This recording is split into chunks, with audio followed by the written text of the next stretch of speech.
During that one-on-one interview, Amy, what surprised you the most?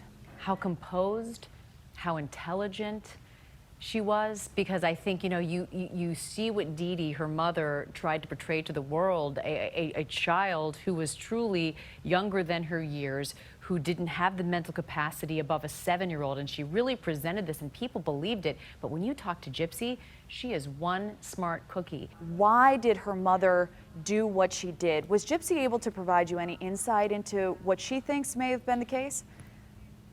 Gypsy's had some time to try and think about that very answer. And yes, I asked her why she thought her mother, Dee Dee, did what she did to her. And Gypsy told me that she believes her mother never felt love, never knew love, and finally had this baby girl who loved her. Specifically that Facebook post, that was very harsh. Does she have any regrets about how her mother's death was revealed?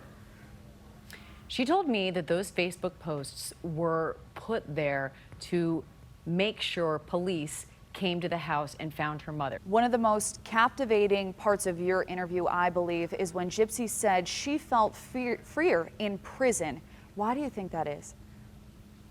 Isn't that a remarkable statement that someone would say to me, and genuinely so, I am freer in prison than I was when I was living with my mother. And she said, very frankly, when I was living with my mother, I couldn't feed myself, I couldn't walk, I couldn't talk to anyone, I had no friends. The only friend I had was my mother and my stuffed animals. This story, you can tell, really touched you. Why do you think it's important to share her message with the world?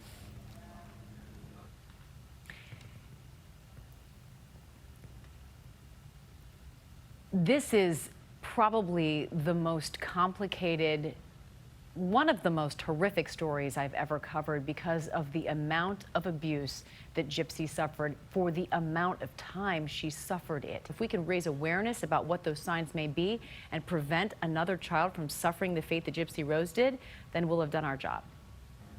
Thank you so much for your time this morning, Amy. I really appreciate it, and we will be watching. Thank you.